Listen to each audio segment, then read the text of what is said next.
Yo, what up, my beautiful dowdies? How's everyone doing today? I'm your host, Fao. Let's talk about Jade. Should you summon for Jade? Is Jade a good option for your account? Jade is a bit in a weird spot in my opinion. Jade will synergize really well with follow-up attacks, but we've already got so many follow-up attack characters in the game. And on top of that, they recently have released new follow-up attack characters back to back. So this looks a little bit weird for Jade. Topaz got a rerun, Aventurine came out, Robin, of course, one of the best supports for follow-up attacks as a whole. And now they release another follow-up attack synergist. Why did they do this? And is Jade even worth considering if you have all the other characters? Jade does have some really cool mechanics to her, and let's actually see what she does first. She's a quantum type character and she follows the path of your addition. And instantly, the first cool thing about her, in my opinion, is that her basic attack does blast damage.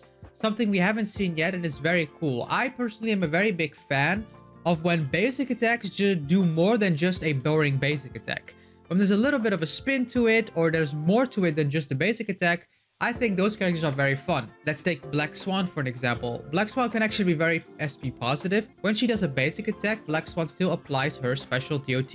And this gives you more options during the battle, and I really like that. Then her skill, one of the more interesting things about her kit as well. She can buff one ally, enhancing them and giving them a speed boost as well. When the buffed ally attacks an enemy, they deal bonus damage, but consuming their own HP. And there, of course, the lore from Jade where she makes a contract and you get like something for it, but she also takes something from you, of course. And when you want to buff Jade herself, then the speed boost and the HP consumption don't work and won't go through. When Jade or a assigned target attacks, so the buffed ally, she gets charges. And when the charges are full, she will launch a follow-up attack. Her ultimate, she will deal quantum damage to everyone, and her follow-up attack will be enhanced.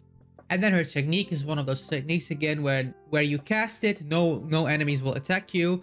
And my favorite thing about it is when you attack one of the enemies in the area where you cast your technique, all of them will then enter battle. And I really like this because when you are doing a certain area or similar universe, or sometimes you want to grab more targets, but they're like not following, or they're just standing still and ignoring you, or just very clunky to like try to get all of them in one go. This technique is going to help out a lot with that. It is very, very nice and smooth. So on paper, she does sound pretty cool. And she's probably going to be very good follow-up attacker slash synergist slash buffer. But let's say you already have Dr. Ratio, you have Topaz, you have Aventurine, and you have Robin, one of the better follow-up attack teams in the game, and one of the more premium teams in the game right now. Do you really need Jade, or can Jade fit in that team? I'm a bit confused yet if she's more functioning as a main DPS or if she's actually a buffer. Because she does have some follow-up attacks, but let's say you would ditch Dr. Ratio in that team and you put Jade in there, if you would get the same amount of consistent damage. Because Dr. Ratio is, of course, very main DPS. And I'm getting more supportive vibes from Jade, but you already have Topaz for that. And you do have only 4 slots in your team, so can Jade fit in there? And that's why Jade is a little bit of a weird character to release as of right now, just after all the other follow-up attack synergists. But also her character as a whole, like what role is she really going to fill? Now, I'm thinking right off the bat, if you already have Dr. Ratio, Topaz, Robin, and Aventurine, I'm pretty sure you're good. I don't think you really need to pick up Jade because you already have something really valuable. And if you pull for Jade then, other than not liking the character, right? On this channel, we always say, if you like the character, fun about everything else, it doesn't matter. As long as you get the characters that you want, that's the most important thing. If you're looking for high numbers, min-maxing, account comfort, you know, all those things, if you take those in consideration, then Jade is not really looking like a pull for you. New players that are around the corner that don't have the free Dr. Ratio anymore, then it's already starting to be more of a value. But Robin and Aventurine are just past, so you probably don't really have that many follow-up characters in general. If you missed Topaz or Robin, one of the two, when you were summoning for them, then maybe Jade can be a really nice synergist for follow-up attacks. So let's say you would have Dr. Ratio,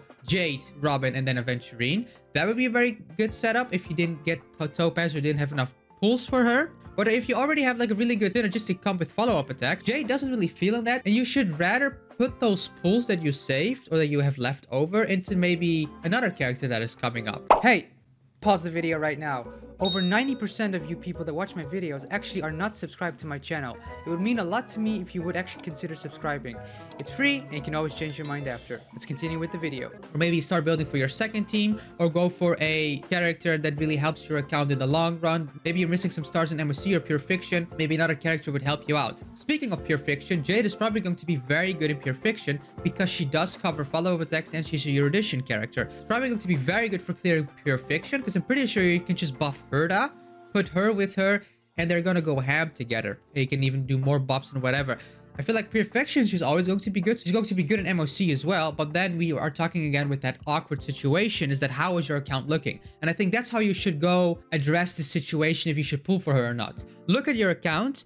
Do you still need like a follow-up buffer or follow-up attacker, whatever it is? Jade will probably fill that role pretty well. But then we don't really know what her damage and her numbers actually are going to be. Topaz is actually a very, very good and comfortable follow-up attack buffer. I'm pretty sure that all the Topaz owners right now are not really in a comfortable position to pull for Jade, unless you don't have the Doctor ratio for some reason. And if you're a follow-up attack guy, then maybe the more the merrier. I just like to collect all the follow-up attack characters. That could be an option as well. But Jade is still in that weird boat where Firefly and Ron May are just before her.